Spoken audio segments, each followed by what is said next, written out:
Hi, and thank you for being here today. This is episode 3 of my vlog about what I'm doing to become a better human.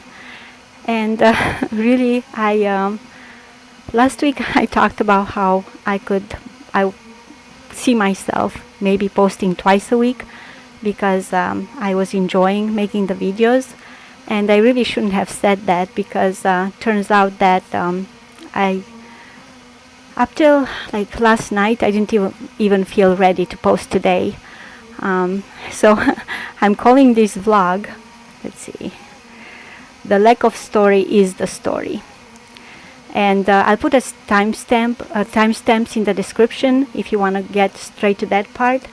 But I'll explain why I didn't have a story later in the video. For now, I'll just remind you that the goal of this next 5 years while I'm doing the vlog is to find out what a good world is, what a good person is, and what a good life is, because I'm trying to make myself a better person and to make the world a better place. So I'm trying to become a better human. And the actions that I'm taking fall into 3 categories: learn, contribute, and live. So let's see what I learned this past week. I spent more time on calculus. I love this book. I love his teaching style, but it's really, I'm not getting it. I really have to go back and figure it out better. Same thing with probability. I like his mindset, Richard Hemmings. So I spend at least an hour every other day, so 3 hours this week learning, but I'm falling behind, so I really need to slow down and do it better. Then I studied political science, which I absolutely love. I can see myself like coming up with tons of research ideas. My mind is just buzzing with ideas for what to do here. And economics the same way. I absolutely love it. So those are the only 4 things I actually spent studying. But I did spend quite a lot of time trying to put together 4 more study plans, because my goal over the next 5 years is to do the equivalent of 6 undergraduate degrees in 5 years. And really, to do that, I would have to do between 10 and 12 courses a semester. And I'm not even doing 4. But what's happening is I realized that really I cannot, I will just be able to use the degree requirements from major colleges as a guiding tool. It won't be my measuring stick, because the way I'm studying, I really don't like how top colleges teach certain courses. I feel that really you should start with introductory courses and just get a big picture of the field you're going in, and then go in depth on the topics that interest you. Whereas major colleges, I feel they chop up especially the introductory material too much. There's no need for introduction to microeconomics and introduction to macroeconomics when the first introductory course should be introduction to economics, and kind of like show the relationship between them and the interplay and all that. So I don't think that the way I will do my degrees will match closely to the degrees from top colleges, but I will still make sure that I meet as many of their requirements as possible. So anyway, I need to add to my learning section, and the next 4 courses that I'm adding will be psychology, philosophy, Greek, and Latin. I know that the next section is contribute, but I'll go to live first because that takes just a minute. And in that section, I really don't spend as much time as I'd like to eventually. And this past week proved a little bit more challenging too, because my daughters and my husband went to a 4-day concert series.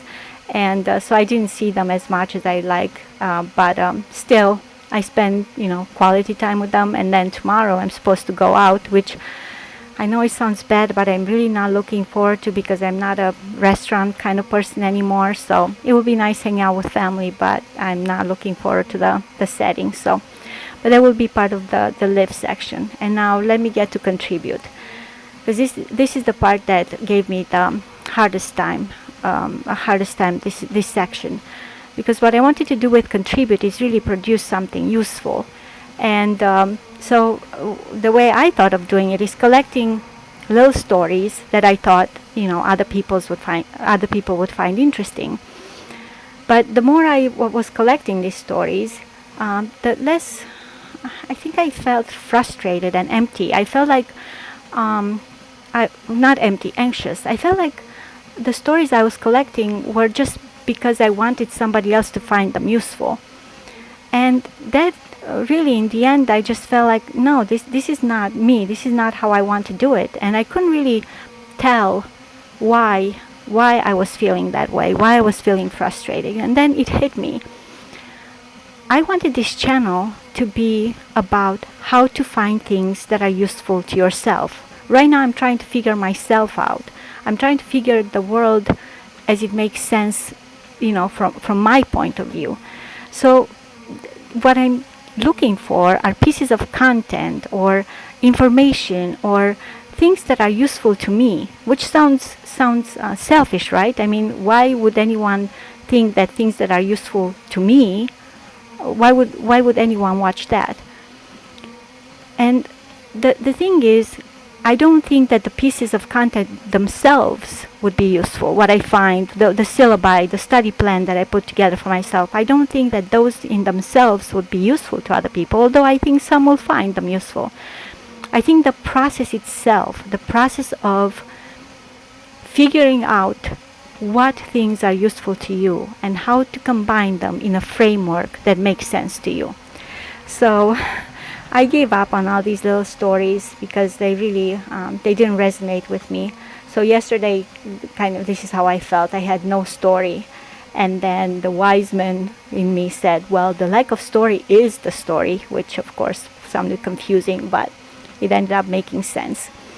So I explained why I felt I had no story. But now I'd like to tell you how also something that came out of it, a good thought. Like I said, the lack of story made me feel anxious. All of a sudden, I didn't really want to make the video, which was like so sad, because I truly enjoy making the videos. I just felt like I didn't have something worth sharing. So anyway, that made me think. So that gave me anxiety, and that made me think of a part from Lex Friedman's interview with Robert Barron, where Robert was saying, talking about the Wheel of Fortune. And these are just some pictures I got from Google search of the Wheel of Fortune, how sometimes you're a king, sometimes you're a pauper. And you go through these stages and in life. But I thought that this really applies to our daily life. So there's like a smaller Wheel of Fortune, because we have our ups and downs throughout the day too. And Robert Barron was saying how every point on the wheel is a point of anxiety. And it's only in the center that you have calm. And that's where God is, in the center. Now, you know that I'm not an atheist, but I'm agnostic. So I don't have God to help me stay in the center. But what I have now, I'm not saying that I will never have God. I'm looking, I'm trying to figure out that part of me. But what I have for now is this thing that I made for myself, my goals and my principles. So the goal right now is to be a good mom and a life partner and a bettering human. And then the way I'm trying to do that is with calm focus, calm heart, calm mind, and strategic action.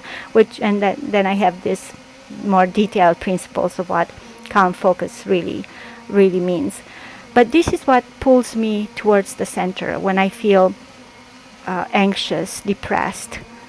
I have to go back to why am I doing this, and sometimes it's a struggle to remember even from day to day. So it really helps me that I have this diagram, this from here. I have it posted right here on my right side, and I keep looking at it every time I feel down. But that that calmed me down and really made me happy again about making the video, even though I know it will be terrible, because I really didn't want to plan it too much. Yeah, that's oh, this is not, doesn't belong here. um, that's the story of this video, the story of no story, and why I decided to make a vlog for it anyway. And I won't bore you with any more than this. I'll just keep it short. I'll see you again next week. Until then, I wish you to stay curious, calm, kind, and to keep your mind and your heart open to beauty and joy. Thank you for watching, and see you next week.